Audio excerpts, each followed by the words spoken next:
Good morning, good morning, good morning, good morning mga katanim. Ayan ang aming presidente, panay ang banat. Pinapala ko lang ugat. Ayan ho ang aming itutumba. Ayan ho, katuwang si Kuya Ben na tagapala. Ere, si Erap Celso. Very early. Kaway-kaway, alas 6 pa lang ho, nagsimula na rito. Ayan, katabi si Kuya Moy. At saka si Tatay Ponsing, ang aming isa sa mga super senior. Ayan, si Tatay Hill. Talagang 83 years old pero hindi pa rin sumusuko. Laban pa rin.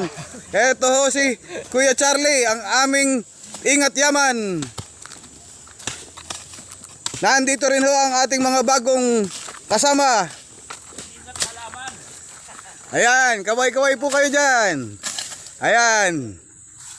Kahit na hindi pa formal na sila'y membro ay bumabanat na rin ng gawa. Ayan ho, ang ating nagawa na ng paunti-unti, mga katanim. Sige po, mamaya po uli. Ito ang inyong kontrabidang magsasaka na nagsasabing, magtanim ka man ng magtanim, nanakawin din. Pero kapag dinagdagan mo ng pagtitiis, hindi ka laging tuyong dilis. Makakatikim din ng bangus na may kamatis. At para tayo'y makakain ng masarap, ay tayo ho ay magsikap. Bye-bye! Ang dami mong alam, nasalita, no?